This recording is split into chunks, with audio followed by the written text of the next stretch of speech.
Bueno, la verdad es que voy a tratar de resumir en este breve espacio un poquito como para tener elementos para interpretar los resultados de laboratorio de los distintos casos que vamos a ver en el día de hoy. En realidad excede un poco el tema de algoritmos, no tengo ningún conflicto de interés. Como ustedes bien saben, cuando queremos evaluar la hemostasia hay distintos sectores, como las plaquetas, las hemolysis o los factores de coagulación, que pueden estar manifestando alteraciones en los distintos sistemas. Y actualmente también tenemos otras pruebas como son la generación de trombina o la tromboelastografía o tromboelastometría, que también permiten abordar la hemostasia desde un punto de vista más global y que son una nueva perspectiva.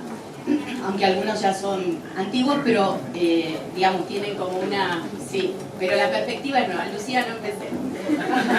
Bueno, y como después vamos a ver algunos resultados, como para que tengan idea de lo que hablamos del lag time o del tiempo al pico, que tiene que ver fundamentalmente con los factores de la coagulación y el área bajo la curva de esta, que tiene que ver con cuánta trombina se genera, y entonces eso nos permitirá evaluar si hay un defecto o un incremento en la generación de trombina. Vamos a empezar revisando posibilidades de desórdenes hemorrágicos. Y uno de los planteos que debemos hacernos es si es algo adquirido o congénito, y en base a eso es importante siempre tener en cuenta los antecedentes del paciente. Nunca el laboratorio puede estar desconectado de lo que es la clínica del paciente, y si tiene antecedentes personales y o familiares es más probable que se trate de un defecto hereditario o congénito. Estos están algunos de los más importantes. Si no hay antecedentes, eso tenemos que pensar más en una alteración de tipo adquirida, que puede ser mediada por anticuerpos o pueden ser alteraciones que se provocan por otras patologías de base. Vamos a entrar a ver las posibilidades de las alteraciones plaquetarias, y el primer paso sería reconocer si estoy frente a un número normal de plaquetas o hay alteraciones en el número. Ver la función, es decir, la capacidad, por ejemplo, de las plaquetas a unirse a distintas superficies, y acá tenemos algunas... Estoy mal con esto, ¿eh?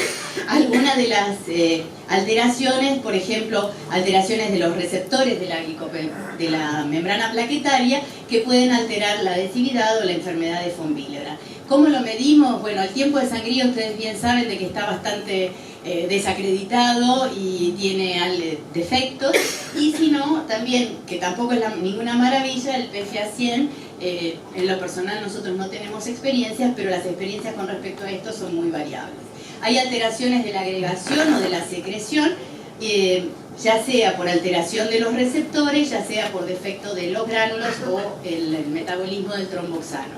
Y esto como para que veamos si hay alteración de los receptores que unen fibrinógeno, el 2B3A, vamos a tener ausencia de agregación o prácticamente nula con distintos agonistas, excepto con la ristocetina, que actúa a través de un receptor diferente, que es la glicoproteína 1B, que es la que está defectuosa en el Bernard-Soulier.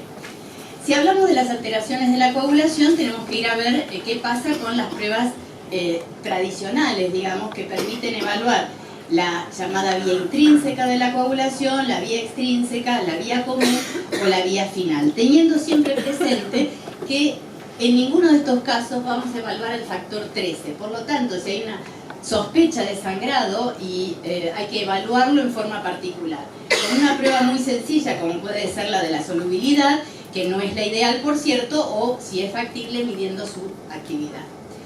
Siempre que tenemos una prueba de coagulación prolongada deberíamos plantearnos la pregunta: ¿a qué se debe?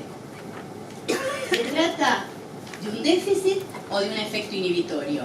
Y para responder eso, lo que tenemos que hacer es una prueba de mezcla de plasma con paciente normal. Si la prueba de mezcla corrige, eso está hablando a favor de un déficit. Si la prueba de mezcla no corrige, eso está hablando a favor de un efecto de tipo inhibitorio. Pasado este primer paso, deberíamos pasar a la determinación de factores. ¿Qué factores evaluar? Bueno, las pruebas del PEA, PTT, tiempo de trombina, nos van a orientar a dónde puede estar el defecto. Si Si el APTT es el que está exclusivamente prolongado, tenemos que pensar en factores que son exclusivos de vía intrínseca, y los que están aquí son los que están asociados a sangrado. Si el TP está disminuido, bueno, ustedes saben que exclusivamente participa el factor 7 en el tiempo de protrombina, y la prolongación o la alteración de la vía común va a poder alterar o no el tiempo de tromboplastina parcial activado dependiendo de la severidad del defecto. Si el tiempo de trombina es lo que está alterado, eso nos va a hablar de una alteración del fibrinógeno. Si todo es normal y sangra y podría ser una alteración asociada a factores de coagulación, tenemos que evaluar el factor 13. Estos son defectos hemorrágicos, y recordar que alteraciones del factor 12 de la fase de contacto o aún del fibrinógeno pueden ser no hemorrágicos o asintomáticos.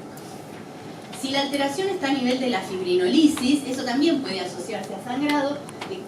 Las alteraciones que puedan conducir a una hiperfibrinolisis pueden asociarse a sangrado, y eso puede reflejarse en la lisis de globulinas acortada o en la aparición de productos de degradación. Es bastante más complicado o difícil el tema del estudio más profundo de la fibrinolisis. Las alteraciones congénitas, tenemos que recordar que la más frecuente es la enfermedad de von Willebrand con su tipo 1, un defecto cuantitativo parcial, el tipo 3, un defecto cuantitativo severo o casi completo, y los defectos cualitativos, que son los 2A, 2B, 2M, 2N, que requieren en general de pruebas complementarias para poder llegar al diagnóstico. Cuanto al 2, el 2A tiene alteración de la adhesión de las plaquetas con una disminución selectiva de los multímeros de alto peso molecular, a diferencia del 2M, que también tiene el problema de la interacción plaquetas-glicoproteína, pero no se observa esa disminución selectiva de los multímeros grandes. El 2B, que es una ganancia de función, es como un efecto paradojal que lleva a una mayor unión del von Willebrand a la glicoproteína, y eso se asocia a trombocitopenia. Y el 2N, que lo que tiene es un aumento, una disminución de la afinidad por el factor 8, y ustedes saben que la función del von Willebrand es estabilizar al 8 o protegerlo de la degradación. Por lo tanto, si no se puede venir al factor von Willebrand, el 8 va a estar disminuido. Esto es muy complejo, no lo vamos a ver, pero estos son el tipo de algoritmos que se pueden aplicar para ver si se trata de un tipo 1 cuando no hay disociación entre la actividad y la proteína, o un tipo 2 cuando hay disociación entre la función y la presencia de la proteína. La agregación inducida por Risto va a permitir poner de manifiesto esa hiperagregación, esa hiperrespuesta del von Willebrand, y los multímeros en general nos permiten diferenciar 2A de 2N. Hay dos tipos, el 2N y el 2B, que en realidad necesitan hacer un diagnóstico diferencial fundamentalmente a nivel de biología molecular para poder diferenciar del von Willebrand plaquetario o de la hemofilia A leve.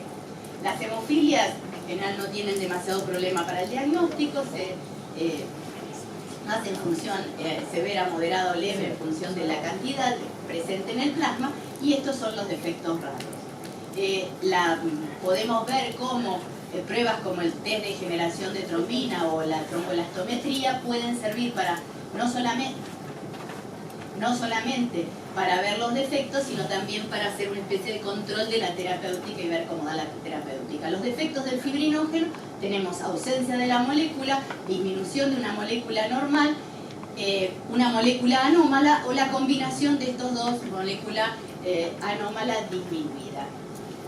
Entonces, si tenemos el algoritmo pensando sangrado con una posible historia familiar o personal, si nos orientamos más hacia, por el método que querramos, hacia el tema de factores, esto es lo que ya discutimos antes, y el 12, que es no hemorrágico, y ver si corrige o no corrige para orientarnos si es inhibidor o déficit. Si lo que se sugiere es una alteración a nivel de plaquetas, vamos a estudiar o sea, por el tipo de sangrado, mucocutáneo, etc. Vamos a evaluar 8 antígeno y cofactor, que es los 3 primeros parámetros para evaluar von Willebrand, o pruebas complementarias que van a permitir ver si es un von Willebrand, sea congénito o adquirido en caso de que no haya antecedentes, y si no, las alteraciones de tanto en cantidad o función de las plaquetas. Vamos a decir dos palabras con respecto a si tengo un efecto inhibitorio. Cuando tengo un inhibidor, en general pueden ser dos situaciones. La aparición de un inhibidor en un paciente deficiente, inclusive muchas veces asociado a tratamiento, como es lo que ocurre en la hemofilia, y que se complica por la aparición de un inhibidor específico, o directamente un efecto inhibitorio. Estos efectos inhibitorios pueden ser entonces responsables anticuerpos, pueden ser de tipo aloanticuerpos o autoanticuerpos, pero también tenemos otras situaciones en las cuales hay interferencia e inhibición sobre los mecanismos de coagulación. Entonces, vamos a tener, cuando decimos inhibidores, es que estamos viendo un efecto de inhibición en el plasma de estos pacientes. Y eso se puede dividir en específicos, cuando se trata de anticuerpos, que neutralizan específicamente la actividad coagulante de un factor, y el más frecuente es el anti-8, pero hay una serie de, están descritos casi contra todos los factores de la coagulación, y no específicos o de interferencia, que son anticuerpos u otras sustancias que van a inhibir una o varias etapas de la coagulación, y en eso podemos hablar de la heparina, los heparinoides, el inhibidor lúpico y otros. Entonces, hablamos antes del ensayo de mezcla para decir si corrige o no corrige. Entonces, vamos a hacer la mezcla 1 a 1 en partes iguales y ver, de acuerdo al valor de corte que cada laboratorio tiene, si corrige o no corrige. Si no corrige, haré la búsqueda del inhibidor. Esto se hace de modo inmediato, la mezcla paciente más normal. Si el paciente, estoy sospechando un inhibidor de 8, como sabemos que el inhibidor de 8 es tiempo y temperatura dependiente, esto se puede hacer también incubando al menos 1 hora a 37 grados y ver si hay potenciación o no del efecto. Y este sería un ejemplo de que veríamos en un inhibidor de 8, prolongación de la prueba de la PTT, disminución del factor, no corrección, potenciación, y puede haber o no interferencia sobre el dosaje de otros factores. La titulación, el título de ese anticuerpo se hará por el método de Bethesda. Pero también tenemos que tener presente que hay otros anticuerpos que no actúan como inhibidores, pero sí reconocen específicamente factores. Y esos, al unirse al factor, esos anticuerpos, en algunos de los casos, van a favorecer la depuración. Por lo tanto, vamos a tener una disminución de la actividad del factor mediada por un mecanismo de tipo inmune. Entonces, el plasma de esos pacientes se va a comportar como el plasma de un individuo deficiente. ¿Por qué motivo es? No importa, pero corrige. Es decir, ¿qué va a pasar? Va a corregir. Y algo que no digo que es frecuente, pero que podemos llegar a ver, es la presencia de anticuerpos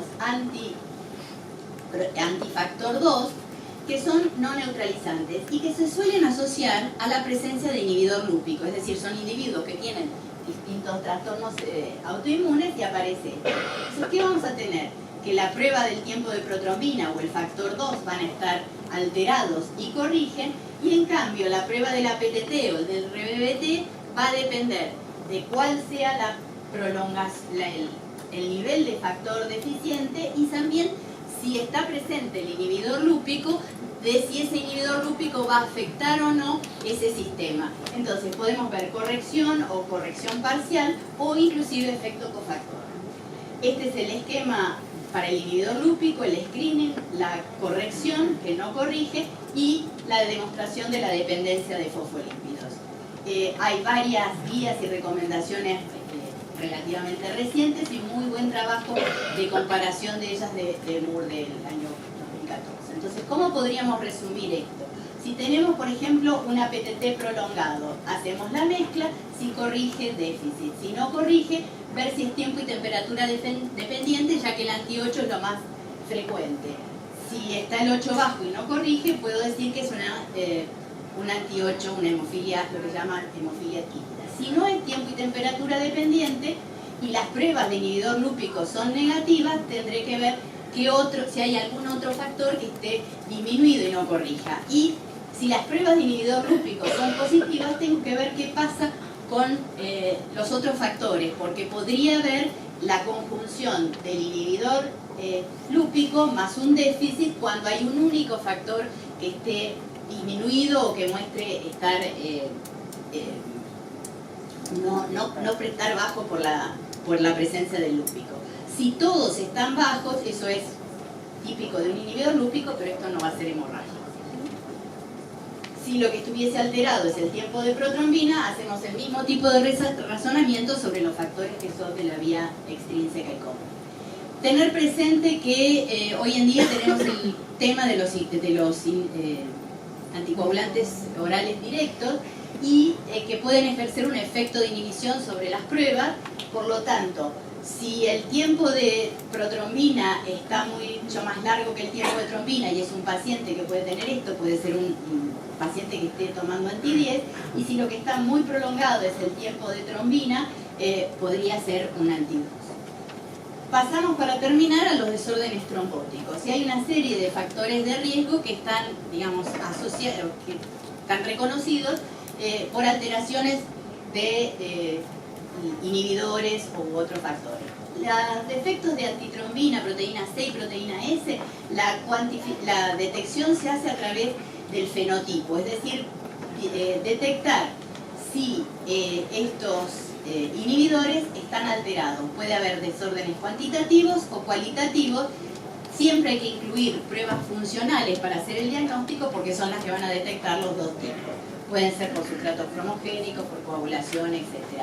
La deficiencia de antitrombina se hace. Es importante tener presente que los reactivos pueden hacerse con presencia de trombina o de 10 activado, y que cuando se sospecha un defecto de unión a la heparina, eso hay que hacer una prueba diferente. Estos son los test que se usan habitualmente como screening. En ausencia de heparina es lo que se llama actividad progresiva, que es lo que va a estar, vamos a ser importante tener en los defectos de unión a heparina, pero esta metodología no puede usarse como screening porque no daría alterado en este tipo de defectos. Y después podemos ir viendo todas las otras pruebas para CS, el Leiden, que son la biología molecular, o las alteraciones del fibrinógeno. La degeneración de trombina también podría estar marcando una mayor generación en estos defectos, pero este es un estudio que se hizo en embarazadas, pero no encontraron predicción de trombosis, si bien la generación de trombina parecía mayor. Y los antifosfolípidos son el que ya hablamos del inhibidor lúpico, o su detección en fase sólida es otro de los factores. Todos los estudios de trombofilia es muy importante tener en cuenta la posibilidad de que estemos frente a defectos, que sea una variante molecular que puede complicar el diagnóstico, que cambios fisiológicos podrían ser los responsables de esas alteraciones que nosotros estamos viendo, ver siempre si hay alguna patología subyacente que también podría ser responsable, y la presencia de fármacos. Hay muchos de los fármacos que estos pacientes podrían estar recibiendo que van a tener distintos efectos sobre los dosajes. Inclusive de vuelta los inhibidores directos, ver que puede dar falsos positivos del inhibidor lúpico, y con respecto a antitrombina, proteína C y proteína S van a actuar en el mismo sentido, con lo cual podrían estar enmascarando el efecto. Muchas gracias.